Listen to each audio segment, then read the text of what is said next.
ये विघ्न है। अपने आराध्य देव साध्य के बराबर किसी को नहीं रखना।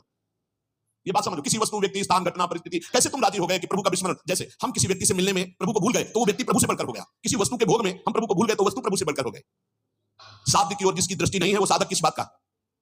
अपने को जो एकांत रूप से भगवत प्राप्ति के मार्ग में चलाया है उसी को साधक कहते हैं। और जो हर समय साध्य को लक्ष्य रखता है वही साधक प्रवीण साधक है। अपने कार्य में, अपनी साधना में, अपने मार्ग में दूसरे की तरफ ताको झाको मत, चुपचाप चलते रहो। साधक को हमेशा ध्यान रखना चाहिए हमें कभी लक्ष्य को भूलना नहीं है। हमारा लक्ष्य क्या है? खड़े हैं तो हमारी दृष्टि बिल्कुल मंत्राकार, कार्य में है तो नाम जी जब पूछे क्या चल रहा है, आपकी कृपा से चल रहा है, उत्तर यही होना चाहिए, झूठ नहीं, सत्य यही होना चाहिए।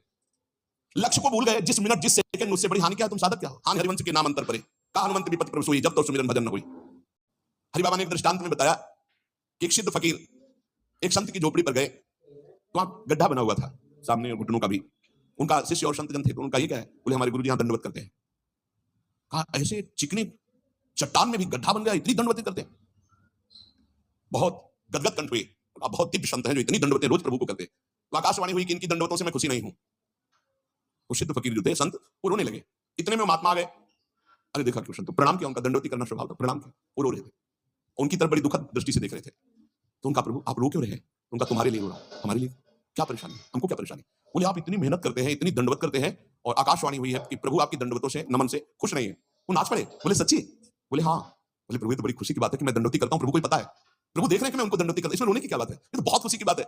वो खुश है कि नहीं खुश, इसका परिणाम मिलेगा कि नहीं। सबसे खास बात है कि हर दंडवत वो हमारी देख रहे हैं, हर दंडवत बड़ा आनंद से प्रफुल्लित होकर वो रोने लगे।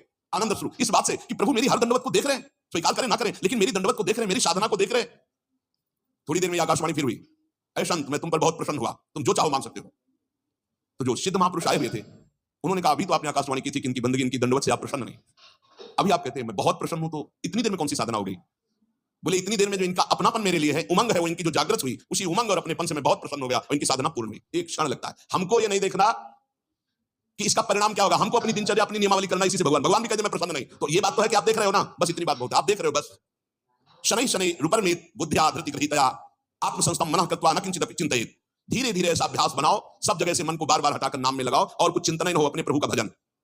दूसरी किसी वस्तु, व्यक्ति, चीज का चिंतन ना होने पावे, जहां जहां मन जाए वहां वहां से हटा करके अपने लक्ष्य में, अपने प्रभु। साधक धैर्यवान होना चाहिए, विश्वासी होना चाहिए, विचलित नहीं हो जाना चाहिए कि अरे बहुत प्रयास किया मन नहीं लगा। नहीं, हम प्रयास करते रहेंगे।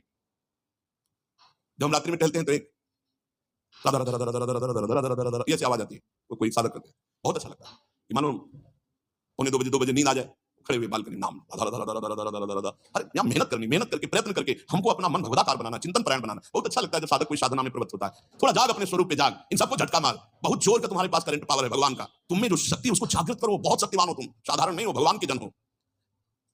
जब तक हमारी भजन में रुचि, भजन में प्रवीणता, हम भगवान को अपना जीवन दे दें, ये जीवन केवल भगवान की प्राप्ति के लिए है, तो भगवान हमको वैसे संग करवा देंगे, वैसे भजन मिला। एक चीज तो समझ लो, साधक वही जो जिद्दी स्वभाव का, ये बात समझ लो, साधक वही जो जिद्दी, भजन में जिद करके लगना पड़ता है। जैसे भजन में पूर्व में था कि बैठे थोड़ी देर भजन हुआ, फिर नींद आ गई, खड़े हो गए और टहल रहे हैं, बाहर निकल करके टहल। हमें नींद में समय बर्बाद नहीं करना। एक नियत समय तुम्हें दे दिया देह को सोने का, 5 घंटे, 4 घंटे, 3 घंटे, जितना अभ्यास में ले पाए। इसके बाद अब नहीं कि तुम झटका मारो। हर प्रयास किए, ठंडा पानी बिल्कुल ठंडा रख लिया है, सर्दी में कंबल ओढ़ा नहीं पूरा, अब ठंडी में काम, अब नींद आवे, लड़ा जाता है। बहुत आनंद का विषय है जिस मार्ग में आप चल रहे हैं। अपने आप को भगवान के चरणों में समर्पित करके निरंतर भजन का अभ्यास, तो तेसाम हम समुद्रता मृत्यु संसार सागरात भवामि न चिरात् पार्थ मय्यावेशित चेतसाम। इस शब्द पर ध्यान करो, मय्यावेशित चेतसम, मेरे में आवेश चित्त वाला। भजन का आवेश हर समय बना हुआ है, भजन का आवेश और कोई चाह नहीं। एक रविया जी बड़ी संत हुई है, उन्होंने कहा कि अगर मैं स्वर्ग चाहूं तो मुझे जरूर नरक भेज देना प्रभु, अगर नरक से बचना चाहूं तो और भयानक कष्ट देना प्रभु, पर यदि आपको चाहूं तो छुपना मत।